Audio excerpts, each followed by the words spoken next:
그래서 이제 징기스칸은 원정을 시작하게 된 것이 아닌가 이렇게 짐작이 되는데요.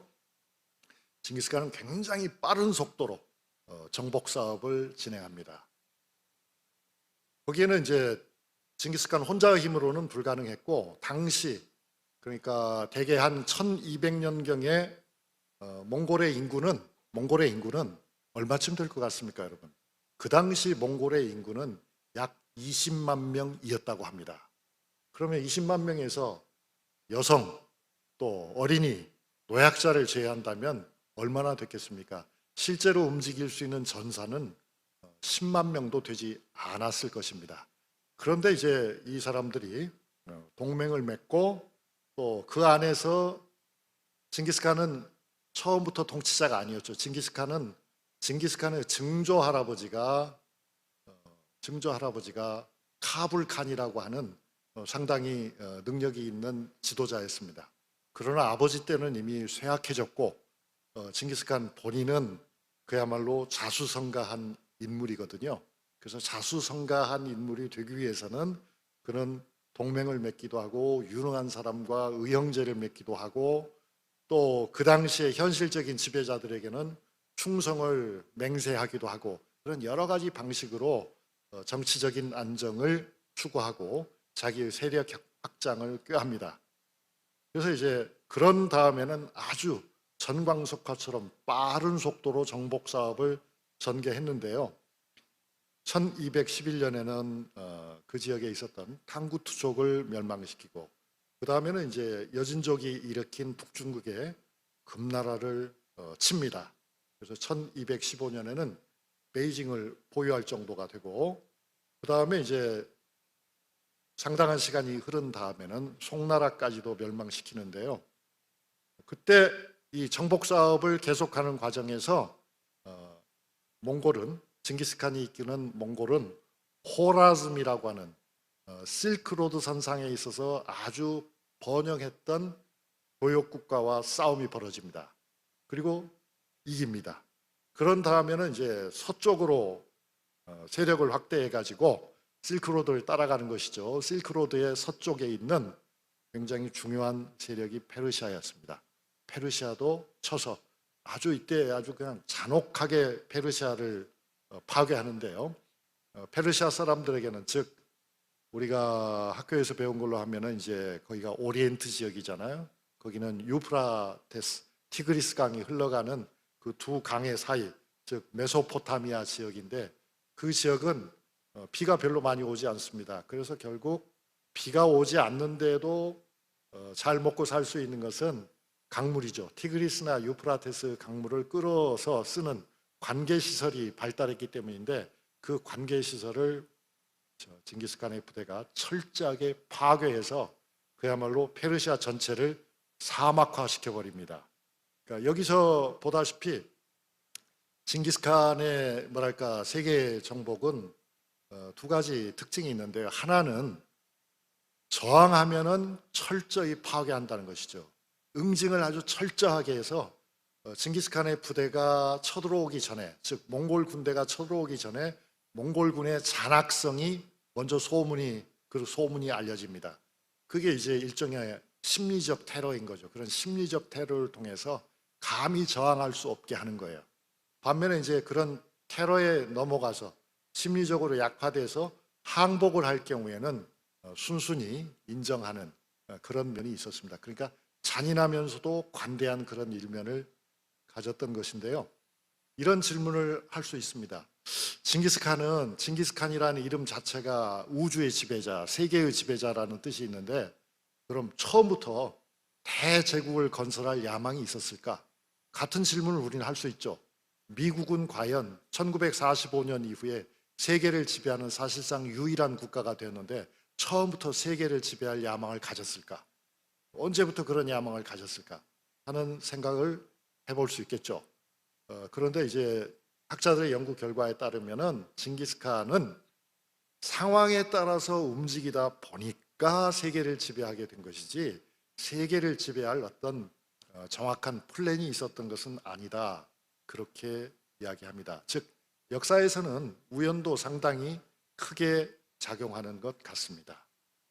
거기에 비한다면 일본이 한국을 침략한 것은 그런 우연의 결과라고 보기는 어려울 것 같습니다. 일본이란 나라는 우리가 공부를 해보면은 대체로 국가적인 목표를 장기적으로 설정하고 매우 꾸준하게 그 목표를 달성하기 위해서 노력하는 모습을 저는 볼 수 있는 것 같습니다. 그러니까 가령 우리가 1910년에 일본의 식민지가 되었지만 일본에서 정한론이 등장한 것은 결코 우연한 일이 아니었거든요. 그러니까 일본이 개국을 하고 일본이 산업화를 할 때는 이미 정한론이라고 하는 것이 거의 대부분의 사람에게 강경파와 온건파의 말하자면 속도의 차이는 있었지만 그 목표는 뚜렷했다.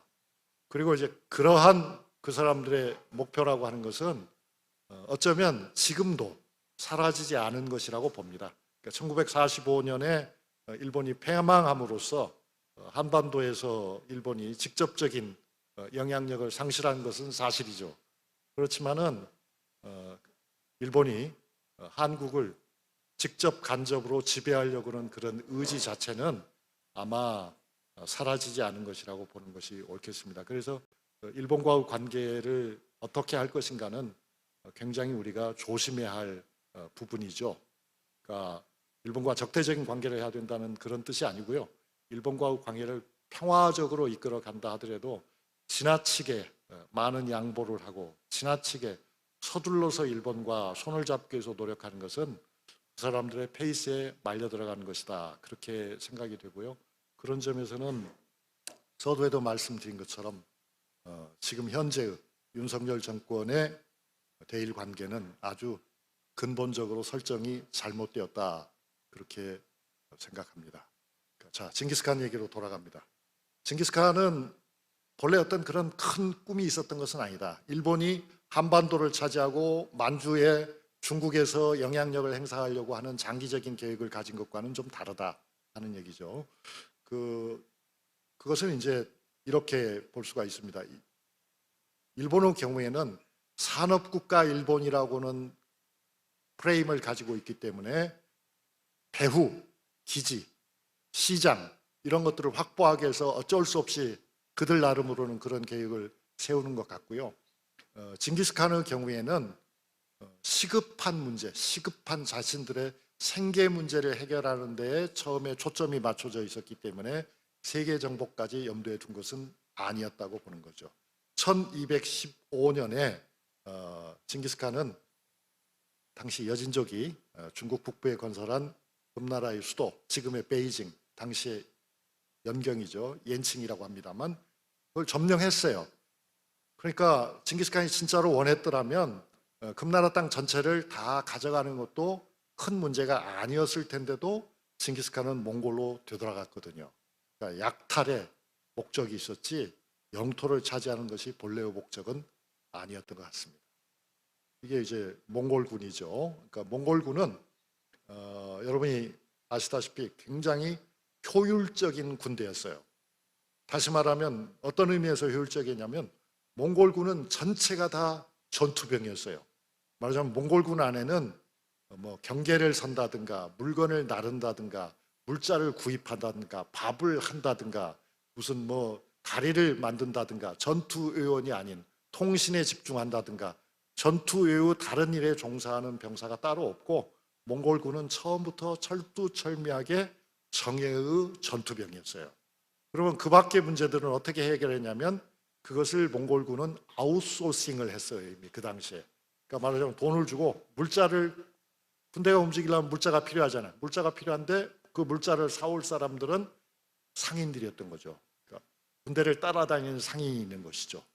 그 다음에 경계를 한다든가 길 안내를 한다든가 통역을 한다든가 필요한 지리적인 정찰에서 정보를 알려준다든가 하는 것들도 외부 인사들을 고용해서 그들에게서 그런 정보를 수집했던 것입니다.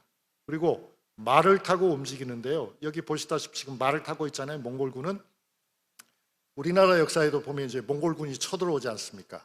그러니까 우리나라를 침략하기 위해서 몽골은 약 40년에 걸쳐서 몇 차례 침략을 시도하는데요. 그때 가령 몽골군이 400명이 왔다, 몽골군이 1000명이 왔다 그런 기록이 있지 않습니까? 그럼 몽골군의 말은 몇 마리가 왔을까요?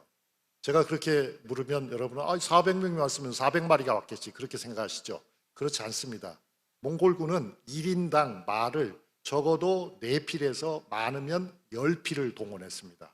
그러니까 먼 거리를 가야 한다고 그러면 1인당 10마리를 동원하는 거예요. 그럼 1시간 타고 갈아타고 1시간 타고 갈아타고 해서 10시간을 계속 가는데 하루에 그 말이 노동하는 시간은 1시간이면 되는 거죠.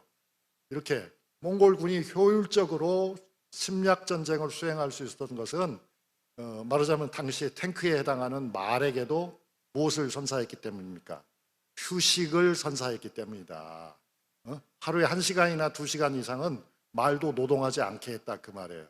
그런데 지금 우리나라 대통령이라고는 윤석열 씨는 뭐라고 얘기합니까? 일할 수 있는 자유를 주겠다면서 몇 시간이나 일을 해야 된대요? 뭐 69시간까지요? 69라는 표현도 좀 웃기는 것이긴 하지만 그 표현도 그냥 나온 것 같지는 않은데 어쨌든 그렇게 많은 시간 장시간 일을 시키면은 생산력이 올라갑니까? 생산 단가가 내려갈 것 같습니까? 하루를 한다면 그렇게 할 수도 있겠지만 몽골의 말을 부리는 것에서도 우리 대통령은 좀 배울 필요가 있습니다. 멀리 가기 위해서는 쉬면서 가야 됩니다. 멀리 가기 위해서는 즐겁게 가야 됩니다.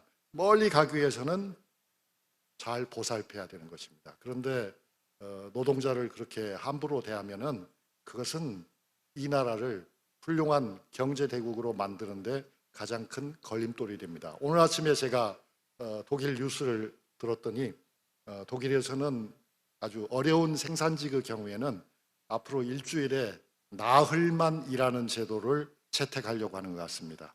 그러니까 5일 근무도 너무 많다. 그러면 그분들의 생산성이 떨어진다. 그래서 나흘만 일을 하는 방향으로 찾아가자. 그런데 지금 우리는 나흘이 아니라 만약에 60시간, 70시간의 일을 하려면 7일을 일을 해야 될 것 같아요. 쉬는 날이 없이. 잘못되어 있죠. 몽골군은 그렇게 말을 대접하면서 침략을 했다. 그래서 몽골군은 속도가 엄청나게 빨랐습니다. 그리고 이 말들이 제대로 움직이게 가기 위해서는 지금 입은 갑옷들도 쇠로 된 갑옷이 아닙니다. 그럼 뭘로 된 갑옷입니까? 가죽으로 된 갑옷입니다. 가죽으로 된. 그럼 훨씬 가볍죠.